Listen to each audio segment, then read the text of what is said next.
बाबा ने तुझे बेवकूफ बनाया था। यक्षिणी एक डायन है और डायनों की हवस खत्म नहीं होती, बल्कि दिन ब दिन बढ़ती जाती है, समझा? अभिमन्यु भी युग को समझाते हुए कहता है, देख युग, गांव में ना हजारों मुंह लाखों बातें होती हैं, समझा? पर सच उनमें से बस 10 बातें ही होती हैं। यक्षिणी शांत नहीं हुई थी, बल्कि उसे कैद किया गया था ग्रेवयार्ड कोठी में। युग अपना मुंह फाड़ते हुए कहता है, क्या कहा? कैद किया गया था ग्रेवयार्ड कोठी में? कछुआ युग को पूरी बात बताते हुए कहता है, हाँ युग, दादी ने बताया था कि 13 साल पहले तेरे पापा की मौत के बाद गांव वालों ने फैसला किया था कि ग्रेवयार्ड कोठी को बंद कर दिया जाए, क्योंकि सबका यही कहना था कि अंग्रेजों के जमाने से ग्रेवयार्ड कोठी यक्षिणी का दूसरा ठिकाना है। तुझे पता है जब तेरे पापा की मौत हुई थी तो तेरे बड़े पापा का क्या नाम है? यार तेरे बड़े पापा का, युग मुंह बनाते हुए कहता है। दिलीप, युग का चेहरा देखकर ऐसा लग रहा था जैसे उसे उसके बड़े पापा के नाम लेने से भी नफरत थी। कछुआ खुश होते हुए कहता है, हाँ सही कहा, तेरे पापा की मौत के बाद दिलीप अंकल अपने कुछ आदमियों को लेकर ग्रेवयार्ड कोठी गए थे तेरे पापा का शव लेने, पर उन्हें पूरी कोठी में कहीं भी तेरे पापा का शव नहीं मिला था। हाँ, तेरे पापा का जो राइटिंग वाला कमरा था ना, जहाँ पर वो बैठकर कहानी लिखा करते थे, वो पूरा खून से सना हुआ था। हर जगह खून ही खून था। युग गुस्सा करते हुए कहता है, ये सब पता है मुझे, तो ये बता कि तू बताना क्या चाहता है? कछुआ युग को समझाते हुए कहता है, अरे बता रहा हूँ ना, तू गुस्सा क्यों कर रहा है? दिलीप अंकल भी ग्रेवयार्ड कोठी बंद करवाना चाहते थे, पर जब भी वे अपने आदमियों को ग्रेवयार्ड कोठी में भेजते थे ताला लगाने, तो वो ताला नहीं लगा पाते थे, उल्टा अपनी जान से हाथ धो बैठते थे। कछुए की बातें सुनते सुनते युग और अभिमन्यु दोनों के माथे पर पसीना आ गया था। कछुआ अपनी बात को आगे जारी रखते हुए कहता है, तुझे पता है उन आदमियों के शव का पूरा खून चूसा हुआ होता था, एक बूंद भी नहीं होती थी उनके शव में खून की, और ऊपर से शव पर एक भी खरोच के घाव नहीं, पर उनका दिल गायब होता था। अब तू ही बता, किसी इंसान का काम ये हो सकता था क्या? यक्षिणी ही उन्हें मारा करती थी, जो भी ग्रेवयार्ड कोठी में ताला लगाने जाता था। युग कछुए को घूरते हुए कहता है, फिर क्या हुआ? ग्रेवयार्ड कोठी में ताला कैसे लगाया गया? दादी ने बताया था कि ये जो अपना मेहंदी पथार है ना, वहाँ पर एक जगह है, जगह का नाम मैं भूल गया, पर उस जगह पर मंदिर, मस्जिद और चर्च तीनों एक ही साथ हैं। वहीं के पंडित, फादर और मौलाना को बुलाया गया था ग्रेवयार्ड कोठी का दरवाजा बंद करने के लिए। फिर क्या हुआ? होना क्या था, उन तीनों ने अपने मंत्रों की शक्ति से ग्रेवयार्ड कोठी में ताला लगा दिया और उसे बंद भी कर दिया। पर कछुआ बोलते बोलते रुक जाता है। युग अपने माथे का पसीना पोंछते हुए कहता है, पर क्या? आगे बता। कछुआ लंबी सांस लेते हुए कहता है, उन तीनों को अपनी जान से हाथ गंवाना पड़ा। क्या? पर क्यों?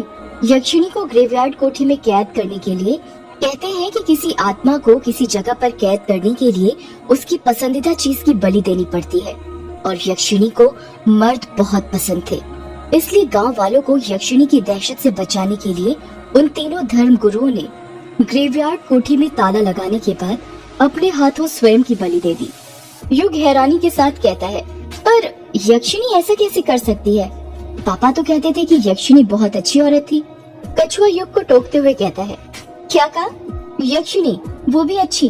तो ये बता, कभी कोई डायन अच्छी हो सकती है क्या? डायन कभी किसी का अच्छा नहीं चाह सकती, समझा? यार, पर पापा ने कहा था कि यक्षिणी बहुत अच्छी थी, पर उसे कोई अभिशाप मिला था जिसके कारण वो डायन बन गई। अभिमन्यु भी युग का साथ देते हुए कहता है, हाँ यार, युग ठीक कह रहा है, मैंने भी किसी किताब में पढ़ा है, ये जो यक्षिणी होती हैं दूसरे लोग से आती हैं, ये अप्सराओं की तरह होती हैं और इन्हें भी देवी की तरह पूजा जाता है, पर पता नहीं ये यक्षिणी बुरी कैसे बन गई।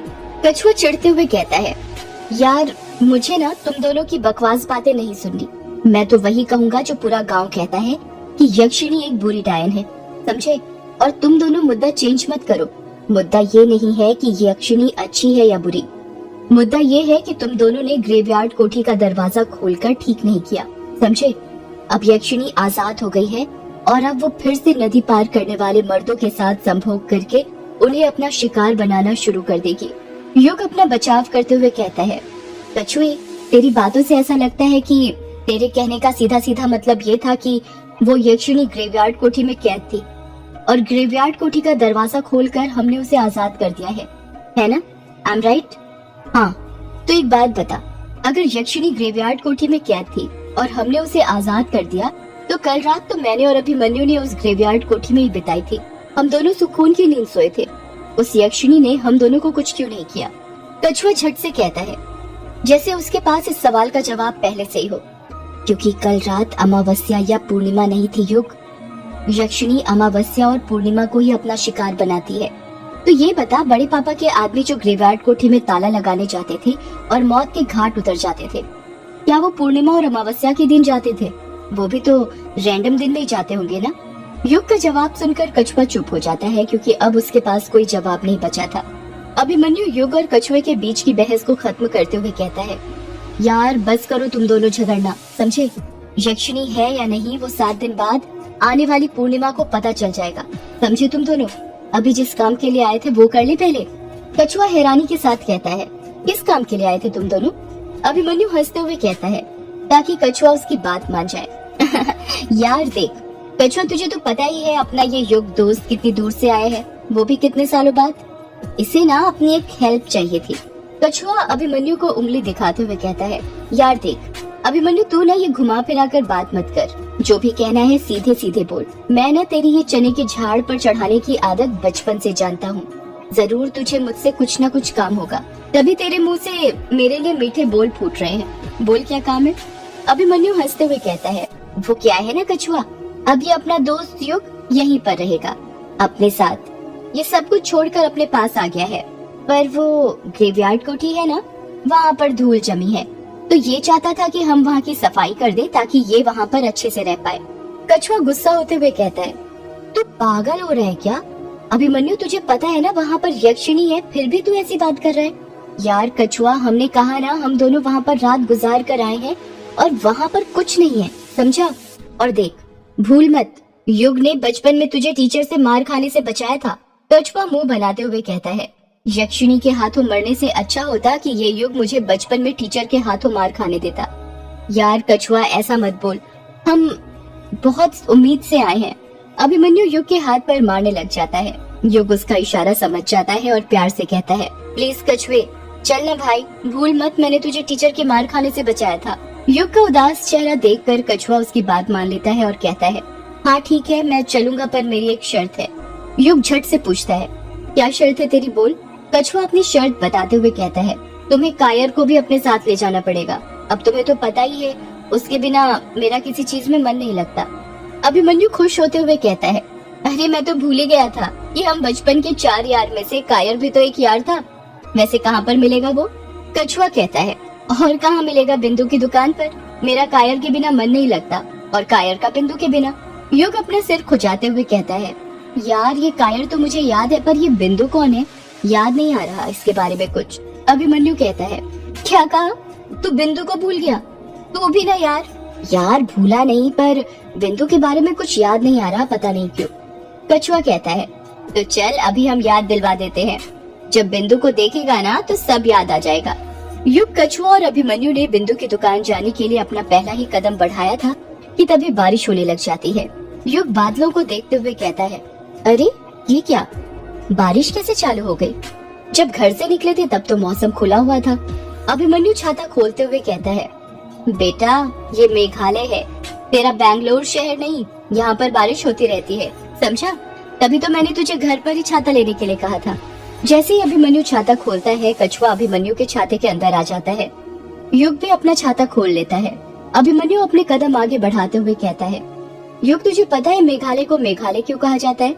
युग हैरानी के साथ कहता है, क्यों कहा जाता है? क्योंकि मेघालय शब्द का शाब्दिक अर्थ होता है मेघ का आलय, यानी बादलों का घर। इसके नाम से ही हम समझ सकते हैं कि ये अत्यधिक वर्षा वाला इलाका है। यहाँ पर दूसरे राज्यों के मुकाबले ज्यादा वर्षा होती थी, इसलिए इसे मेघालय कहा जाता है। अच्छा तो ऐसी बात है। इसी तरह बातें करते करते युग, अभिमन्यु और कछुआ बिंदु की दुकान की ओर जाने लग जाते हैं। इस तरफ बिंदु की दुकान के पास हल्की हल्की बारिश की बूंदें गिर रही थी, या कह सकते हैं कि बारिश ना के बराबर हो रही थी। हवाएं तेज तेज चल रही थी, जिस कारण वो बादलों को बहा कर ले गई थी। बिंदु की छोटी सी चाय और खाने की दुकान थी। बिंदु की दुकान के बाहर ही 3-4 चौकोर टेबल और कुर्सियां लगी हुई थी, जिस पर कस्टमर बैठकर चाय पी रहे थे तो कुछ खाना खा रहे थे। उन्हीं टेबल के बीच एक टेबल लगी हुई थी, जिस पर एक सफेद कुर्ता पहनकर एक नौजवान लड़का बैठा हुआ था। जिसने सिर पर टोपी पहनी हुई थी। उसके हाथ में कलम थी और एक डायरी जिसमें वो कुछ लिखे जा रहा था। उस लड़के को घेर कर कुछ बच्चे खड़े हुए थे जिन्होंने स्कूल ड्रेस पहनी थी। उन बच्चों को देखकर लग रहा था कि वो 9वीं 10वीं क्लास में होंगे। वो लड़का किताब में लिखते हुए कहता है, दिखता हूँ मैं सुपर कूल, तुम्हारे लिए लाया हूँ गुलाब का फूल। दिखता हूँ मैं सुपर कूल, तुम्हारे लिए लाया हूँ गुलाब का फूल। अगर जाने मन तुम्हें भी हूँ मैं पसंद, तो बोलो तुम भी 3 बार कबूल। तुम्हारा प्यारा। क्या नाम है बे तेरा? उस लड़के ने वहाँ पर खड़े एक बच्चे से पूछा। वो बच्चा कहता है, बंटी भैया। वो लड़का किताब पर लिखते हुए कहता है, तुम्हारा प्यारा आशिक बंटी। इतना कहकर वो लड़का पेज फाड़ता है और उसकी चिट्ठी बनाकर उस छोटे बच्चे को दे देता है और बदले में वो छोटा बच्चा उसे 10 रुपए देते हुए कहता है, अब तो वो पट जाएगी ना? वो लड़का कहता है, पट क्या जाएगी बेटा, सीधे तुम्हारी बाहों में लौट जाएगी, समझे? वहीं पर खड़े बच्चों के बीच में से एक छोटा बच्चा जिसकी उम्र करीब 10 साल होगी कहता है, भैया मेरे लिए भी एक प्रेम पत्र लिख दीजिए ना। अरे तेरी इतनी सी जान, फिर भी तू किससे प्यार कर बैठा? भैया प्यार की कोई उम्र थोड़ी होती है। चल ठीक है, बोल क्या नाम है तेरी वाली का? भैया बिंदिया। क्या कहा? बिंदिया?